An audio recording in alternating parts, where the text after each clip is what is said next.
feel the waves cut through me, hypnotized by the sounds of...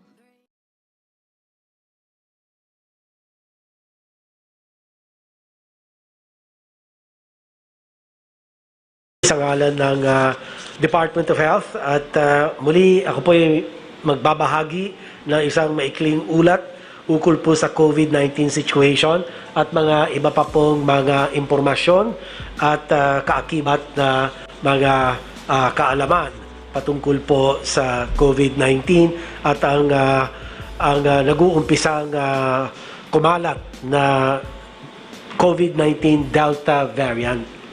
Ngayon pong ika-2 ng Agosto, ngayong taon, meron po tayong naidagdag na 8,167 total cases. Ito po ay 1,605,762 at ang active cases po ay 3.9%. Ang katumbas po nito ay 62,615. Samantalang recoveries po natin ay nasa 94.35% at meron po tayong case fatality rate na 1.75% at ang pangkalahatan pong bilang ng pumanaw ay 28,093. May naidagdag pong 77. At ang sa atin pong bagong kaso na 8,167, 2,074, andun po sa bandang kanan, ang bilang ay mula po sa National Capital Region, samantalang 1,476 sa Region 4A at 873 naman po sa Region 7 at sa natitirang mga rehiyon ay may naitala pong 3,744 cases. Para naman sa atin pong mga top areas nag-aambag sa atin pong caseload, ang Cavite po nangunguna sa 521 cases, Laguna 437, samantala Quezon City ay 399, sumunod ang Bulacan and Cebu City. At habang para sa mga Pilipinong may edad naman na 50 hanggang higit 80 taong gulang, ang case fatality rate ay 5.47%. Ito po ay halos 13 beses ang taas doon po sa ating case fatality rate sa mga less than 1 to 49 years of age at 0.42%. Kanya ito po ang pinakadahilan kung bakit binibigyan prioridad ang atin pong mga matatanda. Ito naman pong sunod ang epidemic curve natin para sa 5 mga lugar sa Pilipinas. Ang atin pong blue epidemic curve ay ang nire-represent po nito ay ang NCR at makikita po natin bumaba siya hanggat itong mga nakaraan na dalawang linggo, nakikita natin tumataas na naman po ang NCR. Ang pulang linya, yung epidemic curve naman ng rest of Luzon, yung pula na yan ay tumataas bandang dulo. Kung makikita natin, ayan, pataas po lahat yan. Samantalang ang plus areas, ito po ay kulay green na epidemic curve, yan po ay tumataas din. At ang Visayas naman yung aqua blue, at andyan din po ang Mindanao. Medyo mababa ng konti ang pagtaas ng Mindanao. So, ang atin pong 7-day moving average reported cases per day, tumaas po ng 23% ngayon linggo, mula po 5,935 noon lang pong July 20 to July 26. Kanya malinaw po na halos lahat po ay nagtataasan na ang bilang ng mga kaso. And for the last slide, Mr. President, ito po ang atin mga key messages o bilang pagbubuod una, nakikita po natin ang epekto ng Delta variant. Alam po natin, Mr. President, ang Delta variant ay 60% more transmissible.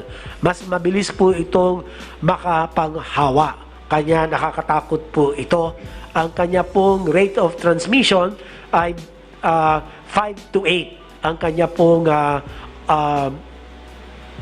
kakayahan, yung score ng kanyang pagdami at mabilis po na kumalat ito, lalo na kung wala pong sapat na mga proteksyon na ang ating pong mga kababayan, ay talagang ito na po siguro ang isa sa pinakamalaking dahilan ng mabilis na pagtaas ng ating pong mga kaso.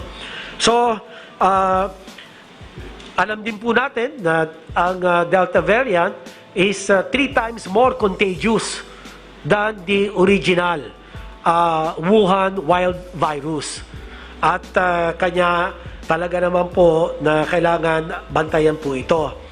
At ang mga healthcare utilization rate, at kung maaari magpatupad ng higher community quarantine classification. At pangatlo po, para sa mga lokalidad na may high at critical risk cases at high healthcare utilization rate, kinakailangan bilisan ang paglalaan ng sapat na COVID-19 beds upang mapigilan ang pagtaas ng COVID-19 deaths.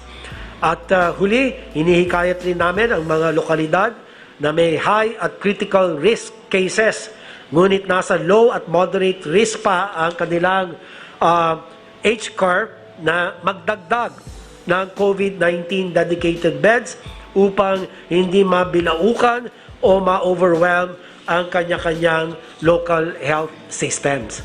So, ako po'y nananawagan sa ating pong mga hospital chiefs na sa lalong madaling panahon ay gawin ang lahat para ma-convert ang inyong mga isolation beds into intensive care unit beds. Dahil ito po ang serbisyo na talagang makapagpapagaling ng atin pong mga severe and critical COVID cases. Bagkos ito po ang makakapagsalba ng mga buhay. So ito lang po ang pinakahuling bahagi ng aking ulat, Mr. President. Kung po'y handa na sa inyong mga katanungan. Salamat, Secretary Duque. Now we go to Secretary Anyo, please report. Magandang gabi po, Mr. President, fellow public servants, workers in the government. Next slide, please. Sa tumataas pong COVID cases sa bansa, lalo na dito sa NCR, pinaigting natin ang pagtutulungan ng mga LGUs at Philippine National Police sa pagpapatupad ng ating mga community quarantine protocols.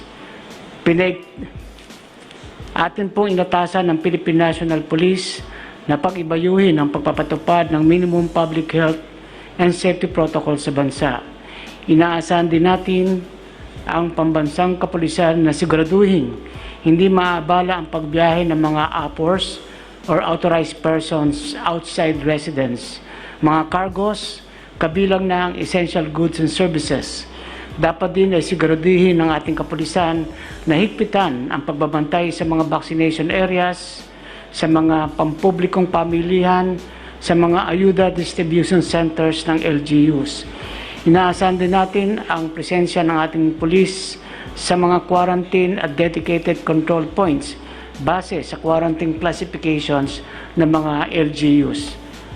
Para naman po sa National Capital Region na nasa interim bago po mag-ECQ, ang mga quarantine control points ay ilalagay sa mga borders ng NCR plus bubble.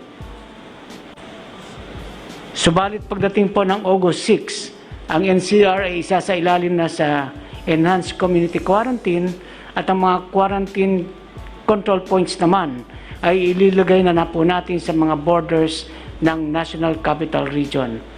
At dapat ay panatilihin din ng PNP ang close coordination sa mga LGUs through the Emergency Operation Centers at sa mga regional offices ng ating kagawaran at ang coordination sa mga LGUs. Paigtingin din po ng ating local government units ang kanilang vaccination programs at pagpapatayo pa ng mga additional isolation facilities para sa ating mga kababayan at ang paspasang contact tracing, testing at pag-isolate sa mga COVID positive. Next slide please. Sa ating pong mga key messages para sa kaligtasan ng mamamayan, kailangan natin ipatupad ang hard lockdown sa NCR at hinihingi natin ang pangunawa at kooperasyon ng lahat ng ating mamamayan, lalo na sa NCR, upang labanan natin ang sinasabing Delta variant na kumakalat na po dito sa ating bansa.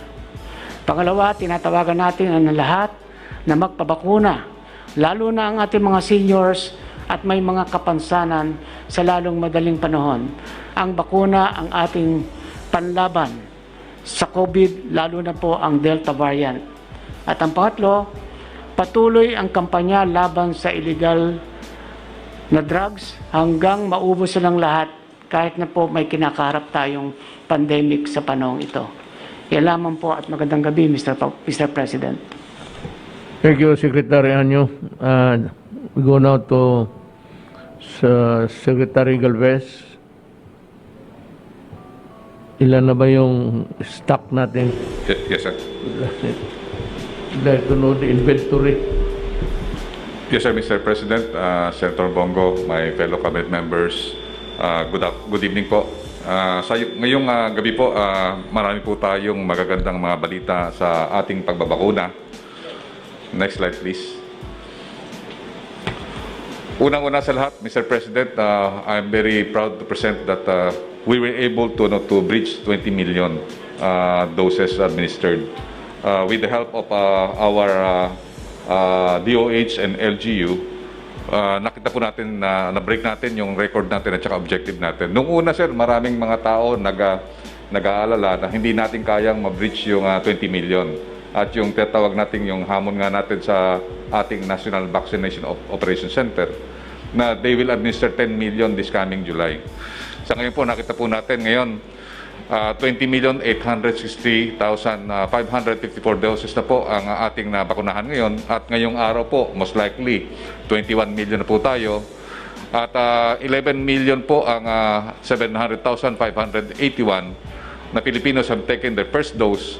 Ang maganda po, Mr. President, dito nagsimula tayo ng buwan na 3 million lang po yung ating second doses or fully vaccinated. Ngayon po, Mr. President, umarangkada po tayo ng more or less 6 million to 7 million po. And now we have 9.1 Filipinos are now fully vaccinated, which represents 12.87% of the targeted eligible population or 8.21% of the PH total population. Pangalawa po, there is a significant increase in our daily jobs with this week daily average of 523,818 doses. And we have a total of 3,661,123 jobs for the past 7 days. Next slide, please. So ito po, makita po natin na Mr. President, ang talagang medyo challenge po natin itong sa senior citizens. Nakikita natin na hindi pa umaangat ang first dosing natin. Dati, almost 2 million tayo. Ngayon, hindi tayo umangat. Kukunti lang po ang ating nabakunahan because of some sort of hesitancy sa ating mga A2. Next slide, please. Sir, ito po yung ating accomplishment noong last July. We have achieved a total delivery of at least 16 million. Nakakuha po tayo ng 16.4. We are now 102% accomplished. To administer 10 million doses of vaccines for the month of July, ang nakuha po natin is 9.7 million, which is 97%. Yung number 3 is to breach weekly average of 300 to 400.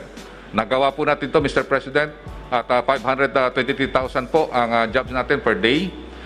Next slide, please. Sir, ang ano po natin, nakita po natin yung variant, kaya po nating ibit yan.